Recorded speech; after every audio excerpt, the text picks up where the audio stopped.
Ibrahim Sanogo, le directeur général adjoint du cabinet Salomon Conseil, est notre invité du jour. Avec lui, nous parlons aujourd'hui de l'amour, principe économique de l'abondance. Bonjour et bienvenue. Bonjour M. Kabouré, bonjour à tous nos téléspectateurs et auditeurs. Alors déjà, pourquoi une telle thématique, l'amour, un peu comme principe économique de l'abondance?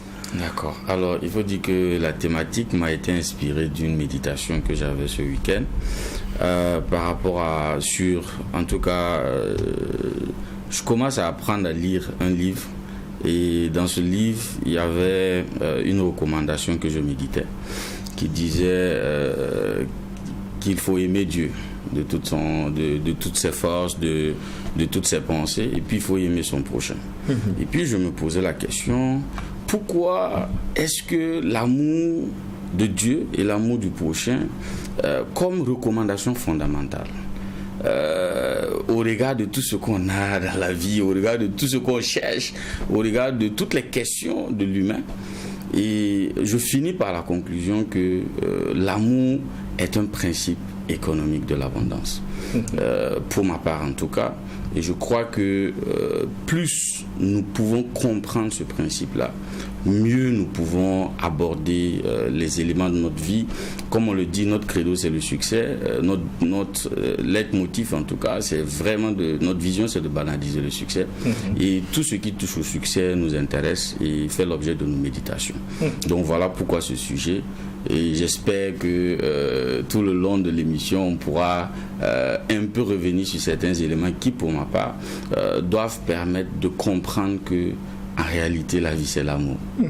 Et déjà, comment comprendre l'amour au travers peut-être de la philosophie? Alors, on va aller peut-être en Grèce, d'accord? Donc, on va peut-être s'interroger. Vous savez, le français, souvent, pour qualifier des mots, d'accord, le français n'a pas beaucoup de qualificatifs des mots. L'anglais, par exemple, vous prenez l'anglais, l'amour, on a love, on a like, d'accord. Pour le seul mot amour, on a love, on a like. Alors en grec, quand je fais mes recherches, je me rends compte qu'ils ont plus de 5 appellations ou 5 dimensions de l'amour. Mais les 3 dimensions qui vont nous intéresser ici, c'est la dimension de l'amour, dimension eros, d'accord, l'amour dimension philéos et l'amour dimension agapao. D'accord. Donc pour le grec, l'amour a plusieurs dimensions. Et quand on prend la dimension eros, le grec estime que la dimension eros, c'est l'amour, lien affectif, si vous voulez, qui va se rapprocher à l'amour, à l'attraction physique, d'accord, entre un individu et un homme et une femme, d'accord. Donc ça, c'est l'amour eros, d'accord. Ensuite, il y a l'amour philéos, et philéos, c'est plutôt l'amour fraternel, l'amour amical, l'amour qu'on peut porter à un ami, l'amour qu'on peut porter à son père, à sa mère, d'accord, l'amour réciproque, si vous voulez, d'accord, l'amour fraternel et amical. Et il y a la dimension agapao. Agapao, qui est l'amour par choix, par décision.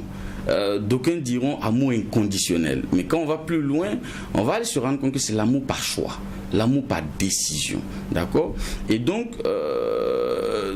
dans cette dimension de l'amour-là, on comprend que en réalité, il y a énormément de choses souvent qui, si on veut que ça brille, si on veut que ça aille loin, si on veut que ça ait de l'impact, il faut du philéo et beaucoup plus d'agapao, parce que c'est dans l'agapao qu'il y a de la créativité. Est-ce que l'amour sous toutes ses formes telles que décrites pourrait constituer un moteur économique? Absolument, absolument. Vous prenez en économie, on va vous parler de biens libres et de biens rares. D'accord. Donc la rareté reste un principe économique. Mais quand vous prenez le bien libre, on va dire que c'est le bien qui est disponible de par la ressource naturelle, comme l'air par exemple. D'accord. Et le bien rare, c'est le bien qui n'est pas disponible en abondance, d'accord, mais qui se produit par le travail humain. Mais qu'est-ce qui déclenche le travail humain? Comment je me pose la question, ce qui déclenche le travail humain, c'est l'amour. Tout ce qui a été créé sur Terre. Absolument tout ce qui a été créé sur Terre. Si un gars comme Thomas Edison n'avait pas l'amour du prochain, l'amour des autres, il ne s'investissait pas à créer de la lumière. Il n'a pas créé pour lui. Il a créé de la lumière pour les autres. C'est le souci des autres. C'est l'amour des autres qui l'amène. Et vous prenez toutes les personnes et toutes les personnalités qui ont marqué ce monde et dont leur nom reste marqué dans ce monde. Vous allez au fondement de leurs actions, mais vous y trouvez de l'amour. Absolument. Quelle est la place du besoin en ce moment en termes de cadre des échanges? Alors, il faut comprendre que le besoin, c'est le besoin qui guide les échanges. Et dans le besoin encore, il y a de l'amour. Vraiment, plus je réfléchis, plus je me rends compte qu'en réalité, en fait, la recommandation n'est pas fortuite.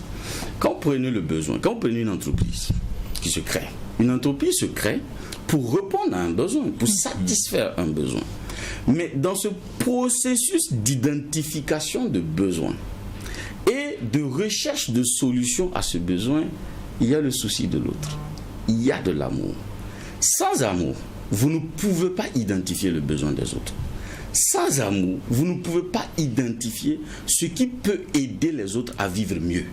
Alors que ce que l'entreprise propose, c'est quelque chose qui doit venir améliorer la vie des autres. D'accord? Donc, pas de l'argent, oui, ça va être une conséquence, mais d'abord, c'est un besoin qu'il veut satisfaire. Et ça part de l'amour. L'amour de son prochain, l'amour de l'autre, le souci de l'autre. D'accord? Donc, ce besoin qui est le centre des échanges, vous allez aller voir qu'au fond, il y a d'abord de l'amour. Et donc, je l'ai déjà dit sur ce plateau, l'entreprise se crée par amour en fait, en réalité, au détriment de tout ce que l'on peut penser, d'accord? Et les entreprises qui durent, les exemples sont légion.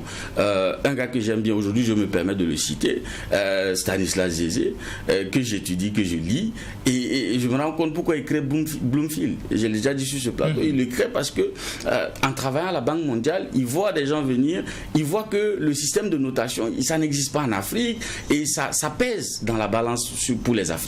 Et là, un rêve africain naît. D'accord? Et ce rêve africain naît de quoi? De ce souci pour son Afrique.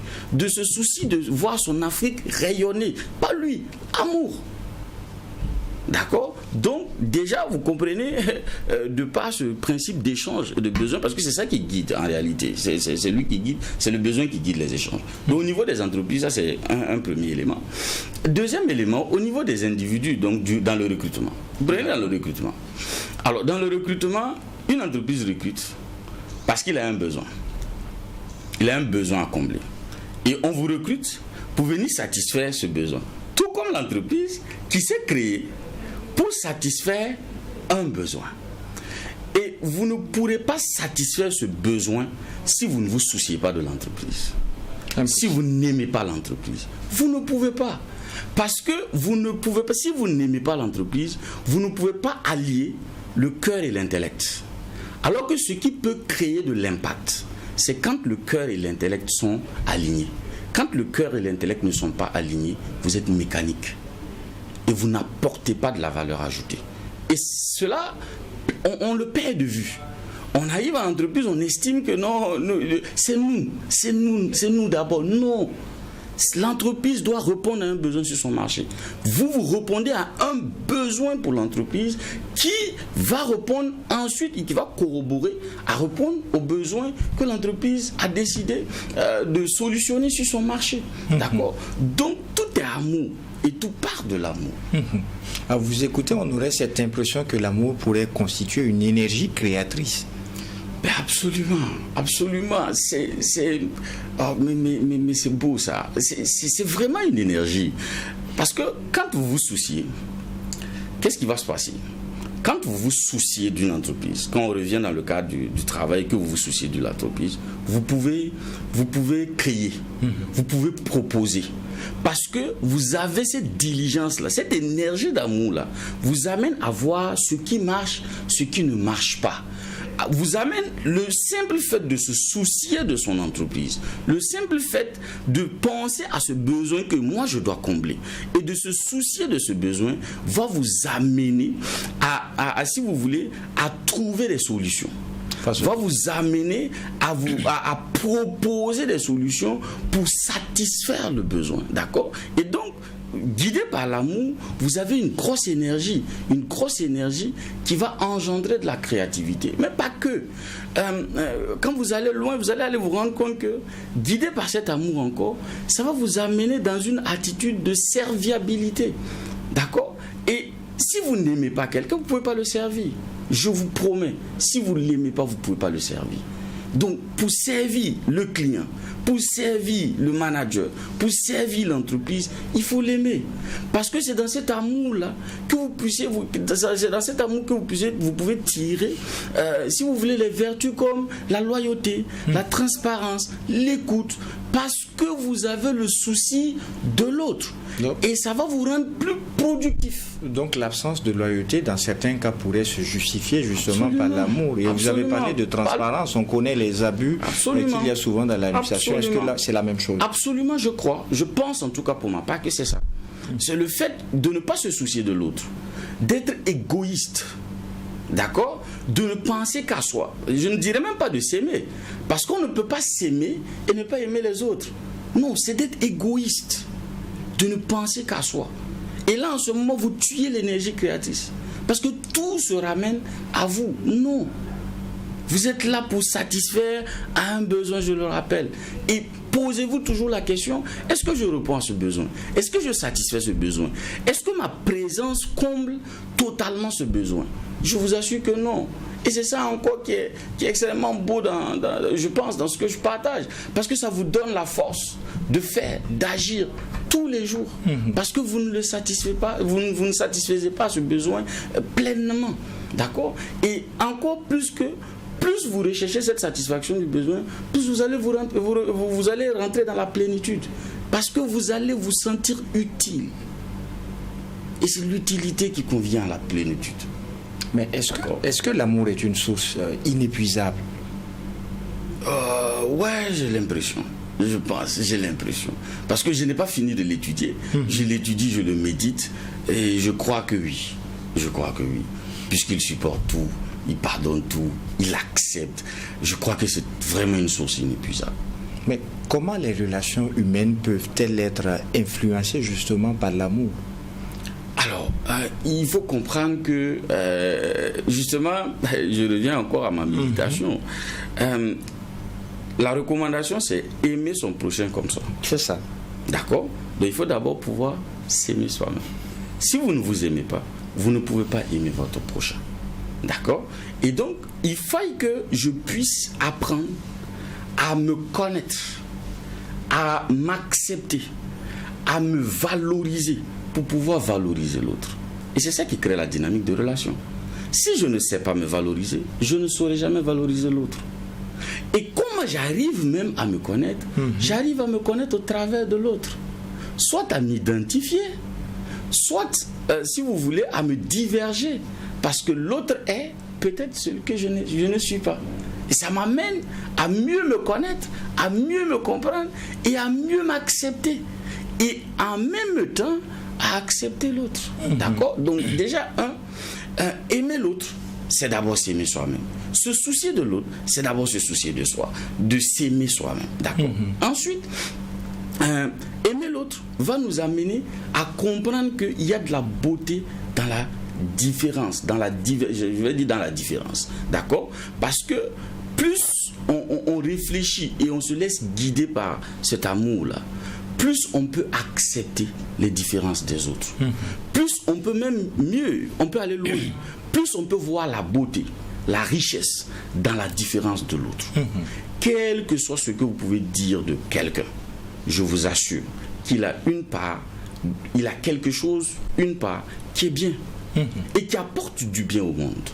D'accord? Mais plus vous savez que vous aussi, vous avez qualité, défaut, plus vous savez concéder aux défauts de l'autre et ne pas voir à ce défaut, mais voir plutôt à la qualité.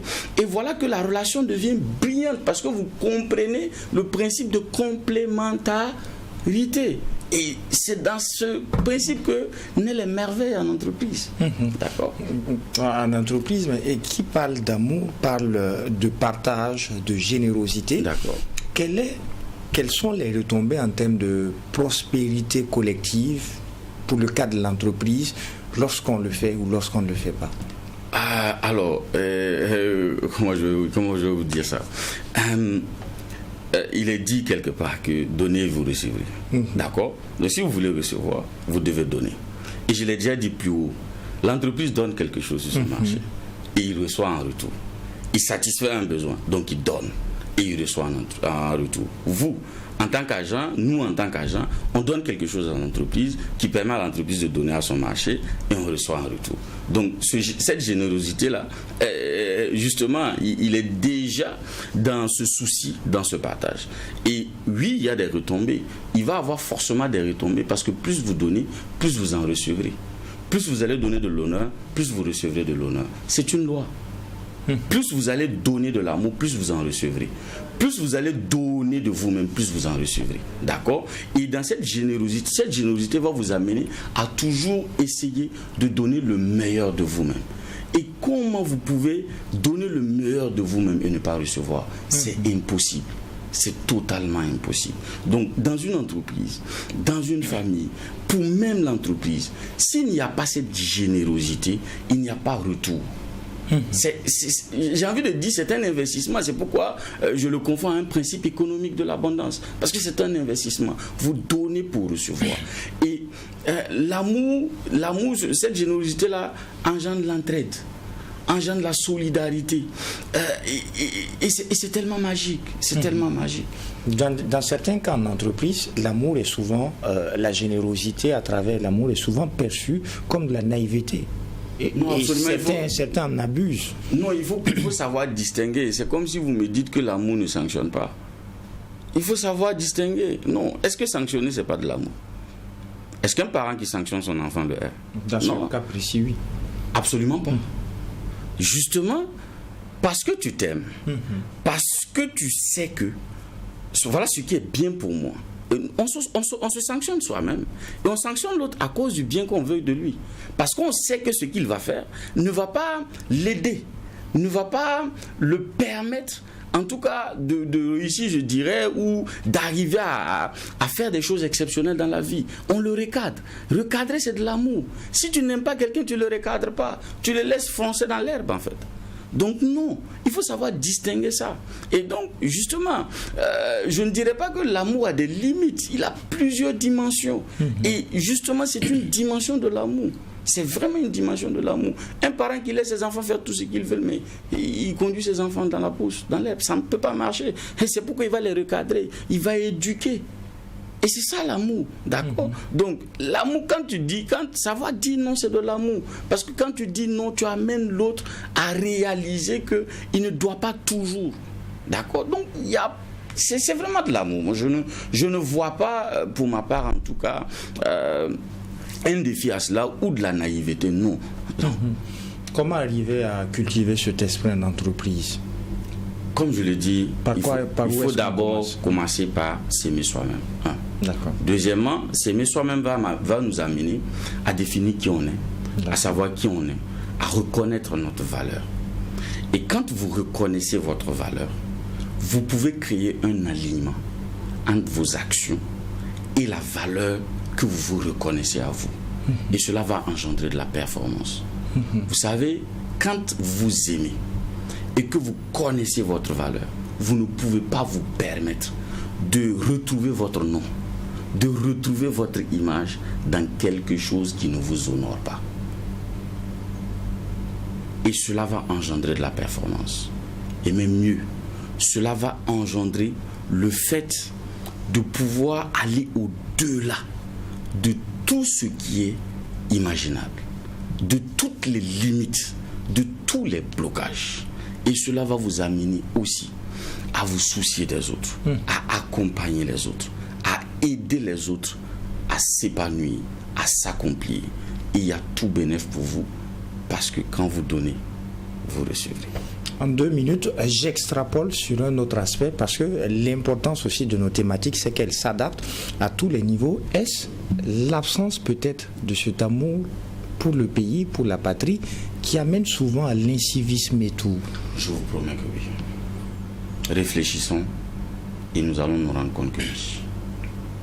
Parce que quand tu te soucies de toi, je reviens encore sur l'amour de soi, qui engendre l'amour de l'autre. Tu sais que quand tu brûles un feu, tu peux causer du tort à quelqu'un. Est-ce que toi, tu aurais aimé que quelqu'un brûle le feu et te cause du tort? Non. Plus tu réfléchis à ça, plus tu ne peux pas causer d'acte d'incivisme. Pourquoi? Parce que tu te soucies de toi et de l'autre. D'accord? Et c'est l'absence de l'amour qui envoie tous les maux, tous les vices que nous avons. Absolument tout. Qui convie même, parce que cet amour-là nous met dans un esprit d'abondance et non de peur. Et c'est la recommandation forte qui ressort de ma méditation. La recommandation forte. Je me pose la question, pourquoi que 2 recommandations majeures s'il ne devrait en avoir que 2? Pourquoi 2 recommandations majeures? Mais je me rends compte que toute la vie est guidée. Dieu lui-même. C'est par amour qu'il a créé le monde. Tout à fait. Merci Ibrahim Sanogo, merci d'avoir accepté cette invitation de ce jour. Je rappelle que vous êtes le directeur général adjoint du cabinet Salomon Conseil. Merci à vous. Merci beaucoup à vous de nous recevoir et que Dieu bénisse le Burkina Faso. Aimons Dieu, aimons-nous les uns les autres. Merci à vous auditeurs et téléspectateurs des médias leaders à Twi TV et Watt FM. Merci à Sur FM, donc ce numéro du DEJ Matinal Info que j'ai pris plaisir à vous présenter. En attendant de vous retrouver, Dieu voulant demain pour un autre numéro, non seulement portez-vous bien, mais aussi et surtout, il l'a dit, que Dieu bénisse le Burkina Faso. Au revoir.